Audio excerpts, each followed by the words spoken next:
Her dad looked her straight in the eye and said, "You're not invited. Don't come." She froze. At first, she thought he was joking. It was her mum's birthday. How could she not be there? But he wasn't smiling. His face was firm, his voice even colder. She stood at the doorway holding a small wrapped box, a gift she had poured her heart into. Inside was a photo album she had spent 2 years creating. Memories, love, everything she thought her family would cherish. Her heart sank. She opened her mouth to speak, but no words came out. She felt like she was shrinking, disappearing. The pain hit her chest like a heavy stone. Her own father was shutting her out of her mother's celebration. The same man who once carried her on his shoulders. The same house she had grown up in now felt like a stranger's place. She turned around slowly, forcing her legs to move, got into her car, shut the door, and then she just sat there, quiet. If you've ever felt like the people who raised you suddenly chose someone else over you, stay with her. This isn't just about a birthday. It's about the truth behind it all, and what happened after. She used to be a daddy's girl. As a little girl, she would run to the door when her father came home from work. He would lift her in his arms and spin her around, and for a few seconds, everything felt perfect. Her dad was her hero. He listened to her, cheered her on, and made her feel safe. But her mum was different. Her love didn't come freely. It always felt like she had to earn it. If she got good grades, cleaned her room, or stayed quiet during adult conversations, her mum would smile. But if she cried, made mistakes, or disagreed, her mum would go silent, like she wasn't even there. Then there was her brother.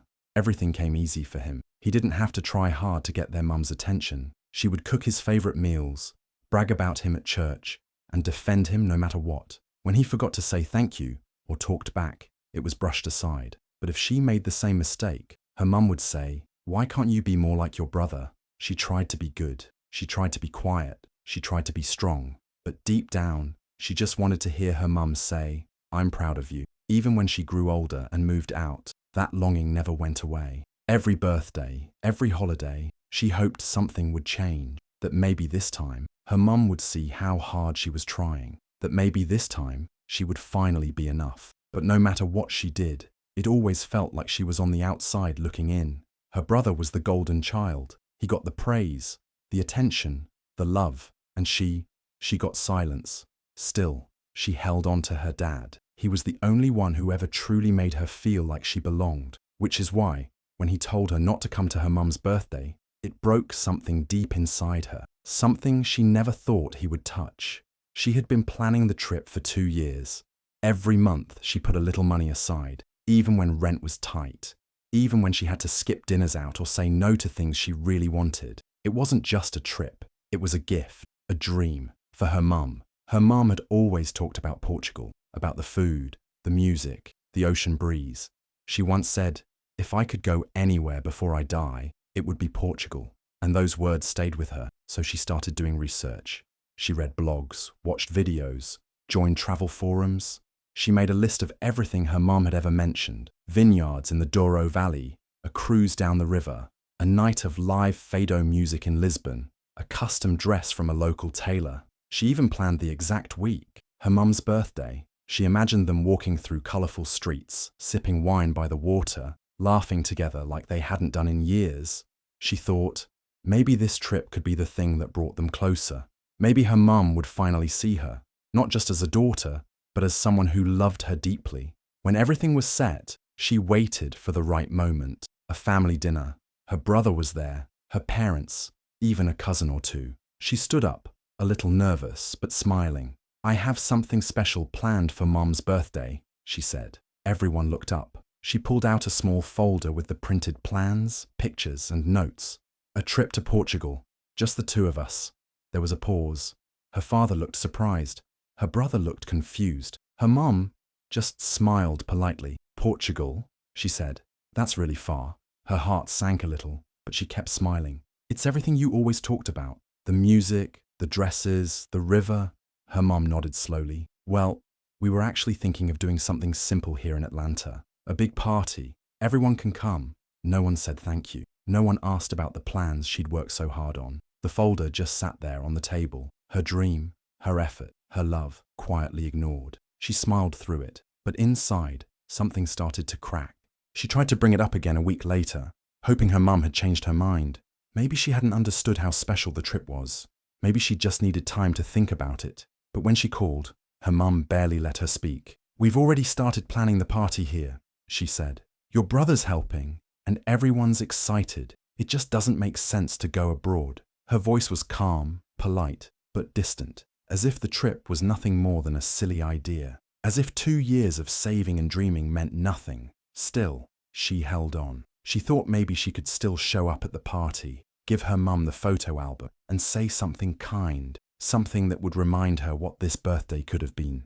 So on the day of the party, she drove over, not dressed up, just wearing something simple. She had the photo album in her hands, wrapped in soft gold paper, tied with a ribbon.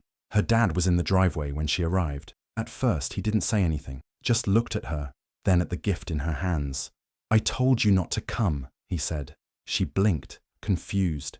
"I just wanted to drop this off. I won't stay." He shook his head. "Number, you're not part of this. Your mum doesn't want you here today." She stood there, completely still, her hands gripping the album tighter, her chest aching. She thought he would soften, that he would at least take the gift and give it to her mum, but he didn't. He didn't even look at it. So she nodded slowly, turned around, and walked back to her car. Her footsteps felt heavy, her body numb. When she got home, she placed the album on her bed and just stared at it. All those memories, all that love, all useless now. She opened her laptop and started cancelling everything. The hotel booking, the flights, the vineyard tour. One by one, each plan disappeared, like saying goodbye to something that never really got a chance. She didn't cry at first. She just sat there, silent, tired, like something inside her had gone completely still. Cancelling the trip felt like a funeral, not just for the birthday, but for everything she had hoped for every moment she imagined rebuilding her bond with her mom. Now it was gone, and so was the version of her that still believed things could change. She sat in the quiet of her room, staring at the screen. The email she had typed out was simple, just a few lines to the travel agent, cancelling the trip to Portugal. But her fingers hovered over the keyboard, trembling. Her eyes were wet. She wasn't crying over the money. That wasn't what hurt. She had worked hard, yes, and sacrificed things to save up. But money could always be earned again. What she was grieving was something much deeper. She was grieving being rejected by the 2 people who were supposed to love her the most. Her dad had looked her in the eye and told her she wasn't welcome. Her mum hadn't even called to check on her after. No message, no question, no explanation, just silence. She pressed send. The cancellation was final now. The trip was gone. She looked around her room and suddenly felt like a stranger in her own life. The walls felt too close, the lights too bright. She couldn't remember the last time she felt seen, really seen for who she was. All her life, she had tried to be the good daughter, quiet, helpful, responsible. She stayed out of trouble, helped her mum in the kitchen, sent birthday cards on time. But none of it had ever been enough. It was like she had been invisible. Tears rolled down her cheeks as she curled into herself, clutching the photo album she had made. She had filled it with pictures of her mom, smiling, laughing, memories from old road trips, family holidays, and little moments they once shared. She thought it would remind her mum how loved she was, but now the album just felt like a letter that no one would ever read. She didn't eat that night. She didn't turn on the TV or reply to messages. The silence was loud. It wrapped around her like a blanket she couldn't shake off. The next morning didn't feel like a new day. It just felt like more of the same. She walked around the house, like a ghost, making coffee, washing a plate, folding a towel, each task empty, without meaning. She checked her phone once. Still nothing from her mum, not even a missed call. And in that moment, something inside her broke. Not in a loud, dramatic way. It was quiet, a small shift, a painful, sharp realization. She had spent her whole life trying to earn a place in her own family, trying to prove that she mattered. But now, for the first time, she saw the truth. She had never truly been seen, never truly been appreciated, not for who she really was. She wiped her tears, stood up slowly, and looked at her reflection in the mirror. She didn't recognize the girl staring back, not because she looked different, but because for the first time, she didn't feel like she belonged to anyone. A few days passed, and she didn't tell anyone what had happened, not even Lauren. She just went quiet, replying with short messages and fake smiles through voice notes. But Lauren knew something was wrong. She could always tell. So she showed up one evening, holding a bag of takeout and 2 cans of sparkling water, like she always did when things felt heavy. She didn't ask questions at first, just sat on the couch, handed over the food, and waited. Eventually, the silence cracked. Her voice was shaky, but the words came out. She told Lauren everything about the trip, the rejection, her father's word, her mother's silence, the photo album, the cancellation email. Lauren listened without interruption. Her eyes softened, but her tone stayed steady. "That's not love," she said quietly. "That's control dressed up as love. You gave everything to that trip, not just money, but your heart, and they threw it away." She didn't respond. Her throat tightened again. "Then don't let them take it from you," Lauren said. "Go." She looked up, confused. "Go where?" "To Portugal," Lauren said, like it was the most obvious thing in the world. "Take the trip, for you, not for them." She laughed, not because it was funny, but because the idea sounded so ridiculous. "What, go cry on the plane alone?" "Maybe, but then you'll walk through a vineyard and remember what joy feels like," Lauren said. "You'll watch the sunset over the water and remember you're still alive. You'll wear something beautiful and eat something delicious and realize you don't need their permission to live your life." It was quiet for a second. Then, for the first time in days, she let out a real laugh. A small one, but real. Lauren grinned. "There it is," she said. "That laugh. That's the girl I remember." Something shifted inside her that night. Not like a light switch, more like a slow opening, like the first crack of sunlight after too many dark mornings. She reopened the travel folder on her laptop. The files were still there. The tours, the boat ride, the Fado night she had planned so carefully. Except this time, she looked at it differently. Not as a daughter trying to earn love, but as a woman trying to remember herself. She wasn't running away. She was starting over. It wasn't a trip anymore. It was a rebirth. And this time, she was going for herself. The sun in Lisbon was softer than she expected. Golden, warm, not too bright. It touched everything gently. The old tiled walls, the narrow cobbled streets, even her face as she stepped out of the taxi on her first morning. For a moment, she just stood there, suitcase in hand, taking it all in. The air smelled like bread and sea salt. People moved around her, unbothered and alive. And for the first time in a long time, she didn't feel like someone's daughter or someone's disappointment. She just felt like someone. She spent the first day riding the yellow trams up and down the hills of Lisbon, her forehead pressed against the glass, watching the city pass by like a dream. She stopped for coffee in tiny cafes, ate flaky pastries dusted with sugar, and smiled at strangers who didn't know her name. There was no pressure, no expectations, no family waiting to be impressed or disappointed, just her and the city. On the third day, she took a wine tour through the countryside. The vineyard was quiet, the rows of grapes stretching far into the hills. She sat under a tree, sipping red wine and listening to a guide talk about the age of the vine. But her mind wandered. She thought about the years she had spent trying to grow love in dry soil, trying to be enough. That night, she wandered into an old part of town where musicians played fado in the street. The music was full of sadness and hope, all tangled together. She sat on a stone bench and listened. And then, without even realizing it, she began to cry. Not loud or messy, just quiet tears slipping down her cheeks as the music wrapped around her. She wasn't crying for her parents anymore. She was crying for the little girl inside her who had waited so long to be chosen. In a monastery the next morning, she lit a candle. She didn't pray for her mother to call. She didn't pray for her father to say sorry. She just stood there, hands still, eyes closed, and whispered one quiet thing. "Let me choose myself now." The rest of the trip moved like water. She walked for hours through art galleries and hidden alleys. She laughed with an old woman selling fabric. She danced with tourists on the river cruise she had once booked for her mum. And in one special moment, standing in front of a huge painted mural in the middle of the city, a mural of a woman's face, proud and sad and strong, she felt it. She was still whole. Even without their approval, even without their love, she still mattered. Portugal didn't heal her completely, but it gave her something she hadn't felt in a long time: peace.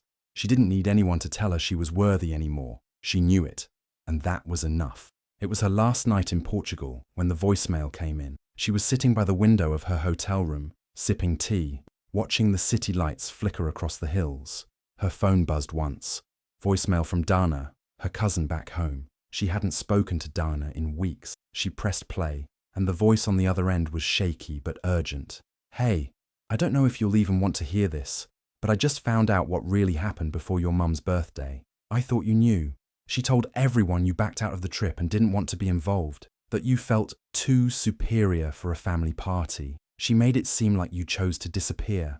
I'm so sorry, I didn't know she lied. The phone slipped slightly in her hand. She stared out the window, but her mind wasn't in Lisbon anymore. It was back home, in that driveway, holding that photo album her father wouldn't even look at, the folder she had made, the truth she had tried to show him. All this time, she thought he had chosen to believe her mother over her, but maybe he never even saw it. With trembling fingers, she dialed his number. It rang longer than she expected. Then his voice came through, cautious and quiet. Hello?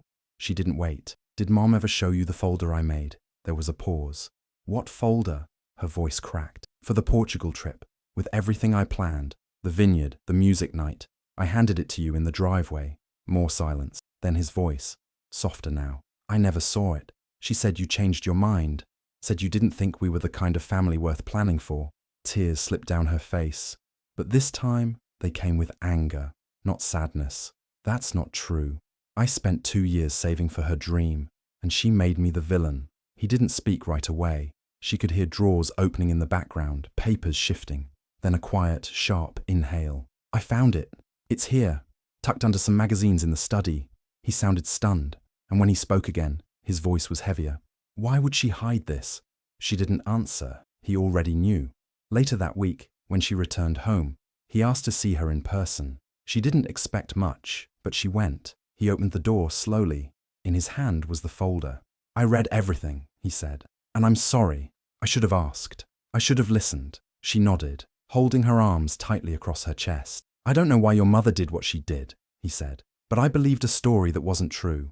That's on me. For the first time in a long time, he looked at her, not through her, not around her, at her, and something in his eyes was different. Not pity, not guilt, just recognition. I missed the trip, he said, but I don't want to miss the truth. She didn't say much. There was too much to untangle. But in that moment, something opened between them. Not fixed, not finished, but finally honest. They all gathered in the living room. It was quiet, tense. Her brother sat stiffly on the edge of the couch, arms folded, eyes fixed on the floor. Her father stood by the window, holding the folder she had made for the Portugal trip. She sat near the door, heart pounding, unsure how this would unfold. Her mother walked in last. She looked surprised to see everyone there at once. What's going on? She asked, frowning. Her father spoke first. We need to talk. All of us. She looked around, confused, maybe a little nervous. About what? He held up the folder. About this, and about what really happened before your birthday. Her mother's face tightened. I told you. She didn't want to come. She said she had better things to do. No, he interrupted. That's not what happened. You lied. You hid this from me. You told everyone she backed out. But this folder, this proves otherwise. Her brother finally spoke. Why would you lie about that, Mom? She crossed her arms. I didn't lie. I didn't think it mattered. She's always trying to take over everything. Always doing too much. Her voice cracked a little, but she tried to hold her ground. You didn't like the attention being on her, her father said. Not cruelly, but clearly. You felt like she was outshining you. Silence fell over the room. Then something in her mother gave way. Her shoulders dropped. She sat down slowly and looked at her hands. She was always the one who smiled more, who got good grades, who made everything special, she whispered. I thought she was doing it to show me up, to remind me of everything I wasn't. She looked up, eyes filled with something like shame, and I felt forgotten. By you, by everyone. So I pushed her away before she could push me. Her daughter sat frozen. Hearing those words didn't make the pain disappear, but it made sense now. A different kind of grief filled the room. Her brother shook his head, eyes wet. You didn't have to turn us against her. You didn't have to lie.